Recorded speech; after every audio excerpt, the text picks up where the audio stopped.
Bonjour tout le monde, alors aujourd'hui top 5 et demi de mes couteaux bushcraft préférés. Donc les couteaux bushcraft ici c'est pareil que pour la sélection des couteaux de survie, il y en a pour toutes les marques, pour tous les prix. Qu'est-ce que je favorise pour un couteau de bushcraft? Eh bien c'est une taille pas trop grande, une lame fixe évidemment, tant que faire se peut, plat de semelle ou en tout cas plein de soie, avec une arête à 90-90 degrés sur le dos de la lame pour qu'on puisse claquer le fire steel, très coupant évidemment, avec un profil de lame typé bushcraft, on verra tout à l'heure, et alors bien sûr une émouture scandinave ou qui s'en rapproche. Donc c'est parti pour le top 5 des couteaux de bushcraft que je préfère. Let's go!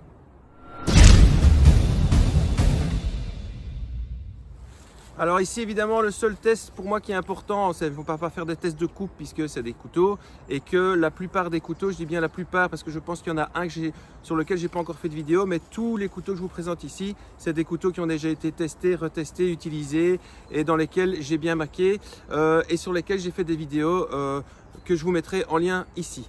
Donc pour faire le test, on va au moins utiliser le fire steel et ici eh bien petit clin d'œil à Tonton Bushcraft qui fait des fire steel vraiment super chouette sur lesquels j'ai fait aussi une vidéo, je vous partage, et qui m'avait envoyé gentiment celui-ci et c'est vraiment du travail de qualité. Donc un petit clin d'œil à Tonton Bushcraft.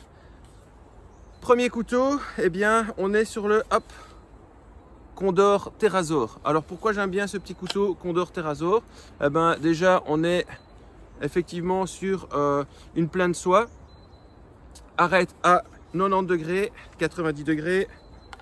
Le test oblige. Ok. Voilà, ça décoche bien. Émouture scandinave, peut-être un peu plus fine que certaines autres marques, mais émouture scandi quand même. Profil de lame bien arrondi. Un manche vraiment ergonomique qui résiste aux intempéries. Et au niveau de son étui, eh bien, un petit étui passe-partout. Le couteau est très léger, ça se range dans une poche, ça se range dans un petit sac. Le passant ceinture, pour moi, est légèrement trop fin. En règle générale, moi, je l'aurai dans ma poche, celui-ci. Donc vraiment un petit outil passe-partout, avec quand même les trous pour l'humidité. Très très coupant. Arrête à 90 degrés et avec une épaisseur quand même. Je ne sais pas si on est sur du 3 mm ici, mais la plupart de mes couteaux bushcraft c'est du 3 mm, du 3 mm et demi, parfois du 4 mm. Donc voilà, ça c'est le premier. Encore une fois, la liste ici, ce n'est pas dans l'ordre, c'est dans l'ordre dans lequel je sors de mes poches. Le Condor Terrazor. Alors deuxième choix, qui est vraiment lui typé bushcraft au niveau de son étui, hein, qui est vraiment un étui scandinave. J'ai même envie de dire norvégien pure souche. Et on est ici sur le Ellie Knife et plus spécifiquement le Ellie Viking, comme vous voulez, avec une belle arête aussi à 90 degrés. Alors celui-ci est un peu spécial, je ne sais pas si j'ai déjà fait une vidéo dessus. C'est vraiment un couteau typé norvégien avec un manche en bois. Alors qu'est-ce que j'aime bien au niveau bushcraft? C'est toujours, je vous l'avais dit dans ma vidéo sur la différence entre les couteaux de survie et les couteaux bushcraft, c'est que niveau bushcraft, on va rentrer à la maison le soir, on va pour s'amuser dans les bois, on va pour faire du wood carving, pour couper du saucisson, bref, pour faire les cons dans les bois et s'amuser. Et donc, eh bien, j'aime bien effectivement souvent un étui cuir qui est plus proche, plus naturel, qui s'entretient à la maison, j'ai envie de dire comme ça, voilà. Ici, on a un passant ceinture en cuir aussi, qui est très sympa. Je ne sais plus vous dire c'est quoi comme type d'acier, mais c'est vraiment du bon acier aussi, avec une lame qui coupe, comme la plupart des couteaux Ellie, comme un rasoir.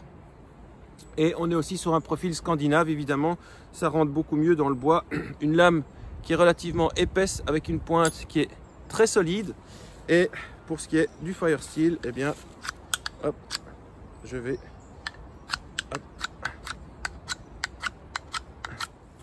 Bon, et eh bien voilà, donc celui-ci, je l'ai essentiellement testé pour le wood carving.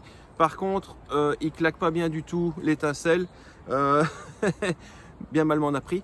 Mais donc voilà, ça va rester un couteau qui est vraiment super pour le bushcraft, qui est très très confortable en main. Alors, il n'est pas full plein de soie, mais vous voyez, il revient quand même dans le manche ici avec une tigette métallique. Très bon couteau pour tout ce qui est petites taches de camp. Donc ça, c'était le deuxième choix, c'était le Ellie Viking. Mon troisième choix, ce sera le Bushcraft Survival de chez Mora Knife. Alors j'ai choisi celui-ci parce que j'en ai différents, mais pour moi la plupart des couteaux Mora font l'affaire pour le bushcraft. Qu'est-ce que j'aime bien sur celui-ci? J'ai également fait une vidéo. Donc lui, eh ben, il a sa petite pierre à aiguiser, son fire steel en plus qui est de bonne qualité, avec un étui plastique de chez Mora, mais qui fait vraiment bien le travail aussi. Super confortable en main avec son manche caoutchouté. Celui-ci est en carbone en plus, d'ailleurs c'est marqué sur la lame. Voilà. Celui-là aussi un super bien épais, toujours profil Scandi aussi. Ici on est sur une lame qui est un petit peu plus piquante, mais une pointe un peu plus piquante, mais tout aussi génial. Le test Fire Steel, voilà. Mora quoi, Mora c'est la qualité, c'est le top du top. Donc ici vraiment, couteau vraiment versatile. J'aurais pu le mettre aussi dans les couteaux de survie, mais je préfère des lames encore un peu plus épaisses, un peu plus grosses et vraiment souvent plat de semelle. Mais celui-ci est génial aussi. Donc Bushcraft Survival Knife de chez Mora Knife. Alors ensuite on a une bête aussi au niveau Bushcraft de la marque Castrom et c'est le Larsfeld. Donc ça s'écrit Larsfeld, ça se prononce Larsfeld. Couteau bushcraft créé justement par un pro du bushcraft et de la survie qui coupe vraiment terriblement bien, qui est ultra agréable en main, vraiment super, très épais, profil lame Scandi aussi, mais vraiment une lame top de chez top.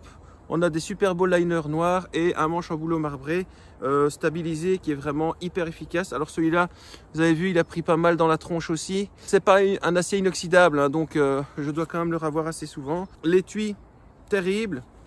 Alors souvent, je rajoute un dangler parce que j'aime pas trop l'étui, le passant fixe, mais on a sur un passant qui est quand même suffisamment épais. La plupart des couteaux que je vous présente, ce sont donc des couteaux dans des étuis souvent scandinaves ou vraiment typés bushcraft, et donc le couteau est, il n'y a pas de rétention comme sur le Kydex, il est vraiment enfoncé jusque 2/3 du manche dans l'étui. Voilà, donc celui-là, vraiment un couteau exceptionnel. Allez voir la vidéo que j'ai faite sur lui également, il est terrible. L'étui est fini, mais avec une finition exceptionnelle. Comme tous les couteaux Castrom pour le bushcraft, c'est une valeur sûre. Et bien sûr, une arête à 90 degrés qui claque le Fire Steel comme jamais. Merci Castrom. Alors le cinquième, eh bien, comment ne pas parler de nouveau de la marque Varus Teleka. Et ici on est sur le Terava Jaakari Puukko 140. Ils le font en 110 aussi. Alors encore une fois, j'ai fait une vidéo dessus. Qu'est-ce que j'adore sur celui-ci? La lame est un petit peu longue, mais il a un manche qui est dur à crever. Il est super solide. On a le passant Dragon qui est intéressant et on a aussi le profil Scandi avec la lame à 90 degrés, 90 degrés, avec une lame qui est vraiment hyper aiguisée. Encore une fois, attention, c'est pas de l'acier inoxydable, donc bien l'entretenir. Pour ce qui est du claquage de Fire Steel, eh bien pareil, vous voyez tout de suite que ça fait l'affaire. Vous voyez aussi qu'il a bien mangé. Voilà, c'est fait pour, c'est ce que Varus Teleka n'arrête pas de dire. Donc comme je vous l'avais dit, celui-ci est fourni avec souvent un étui en plastique ou un étui en cuir noir. Moi j'avais récupéré un étui de la marque BPS qui commence, on va dire, à faire des couteaux corrects, mais qui faisait déjà des étuis corrects avant, et comme ça allait super bien. Voilà, ici j'ai un dangler en plus. Donc Jaakari Puukko de Varus Teleka, le 140, le 110 est très bien aussi. Ça, c'était mon cinquième choix. Alors, mon cinquième choix et demi. Pourquoi et demi? Parce que c'est un couteau que ici, je place à moitié dans la survie et à moitié dans le bushcraft. Pourquoi? Parce qu'on est sur du plat de semelle, on est sur un couteau qui est quand même plus large et plus grand, mais il est quand même vachement typé bushcraft. Qu'est-ce que j'aime bien? Donc ici, on est sur le Condor Stratos. Alors, le Condor Stratos, vous voyez, avec ce type de gueule très bizarre, hein, ça fait un peu tête de vautour. Bref, justement pourquoi j'aime ce couteau qui, vous voyez, a bien pris aussi. Je ne sais pas si vous voyez au niveau de la lame. On est sur une lame qui est forcément beaucoup plus épaisse ici. Donc au niveau bâtonnage, ça y va à fond. L'étui, vraiment bien fini aussi, vraiment de qualité, bien lissé, bien fini. Et alors la particularité de celui-ci, c'est que le manche est vraiment très grand. Donc pour des gens qui ont des grandes mains, celui-ci est vraiment génial. Le bois, c'est un bois stabilisé, mais je ne sais plus vous dire quel type de bois, allez voir la vidéo. Il a bien pris dans la tronche aussi, alors on voit parfois qu'il y a des petites irrégularités hein, ici dans le manche, parce que je l'ai utilisé, voilà, c'est comme ça. Qu'est-ce que j'aime bien spécifiquement sur celui-ci, et c'est pour ça qu'il était 5e et demi, malgré le fait qu'il y avait déjà un Condor dans la liste, c'est que voilà, avec cette pointe ici, enfin si on peut appeler ça une pointe, on va dire avec cet arrondi, pour justement creuser les cuillères quand vous n'avez pas de couteau croche, ça fait vraiment bien le travail, et il est aussi super bien aiguisé. Alors on va voir, hop, pour le test sur les derniers centimètres ici, Firesteel, si ça claque, et vous voyez que ça claque très bien.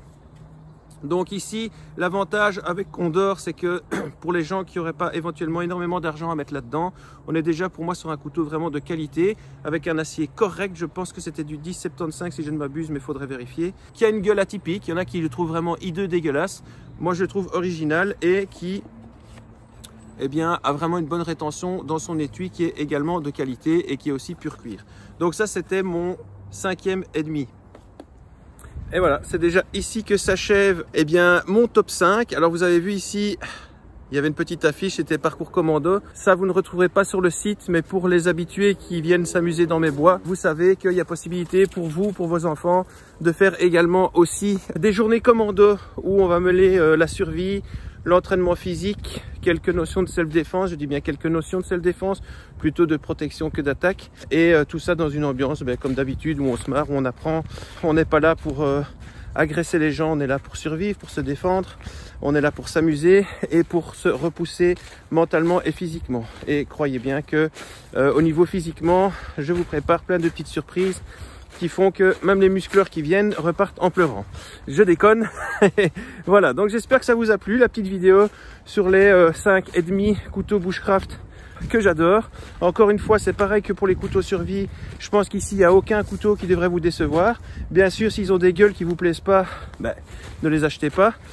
Pour le reste, au niveau des aciers, au niveau de l'utilisation, de la solidité, de la praticité, du confort, vous ne serez pas déçus. Vous pouvez me faire confiance. Si vous cherchez de chouettes Firesteel, eh bien, je vous invite à aller faire un tour sur la chaîne de Tonton Bushcraft hein, qui fait des chouettes Firesteel personnalisés, très sympa. Et alors, eh bien, comme d'habitude, hein, woodknifesurvival.com ou wksurvival.be pour vous inscrire au stage de survie. Il fait glacial, mais bon, on est toujours dans les bois comme d'habitude, les gars. Il faut pas attendre qu'il y ait du soleil pour sortir, il faut un peu se sortir les doigts comme on dit et voilà, d'ailleurs ils sont là. Et eh bien, allez profiter de la nature, il n'y a que comme ça que vous pourrez apprendre. Dans les livres, on apprend la théorie et avec Nico, on apprend la pratique. Sur ce, amusez-vous bien, portez-vous bien et restez préparés. Ciao.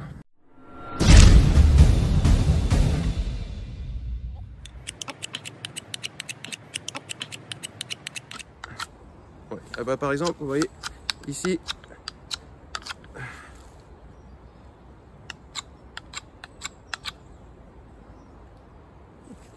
pas top.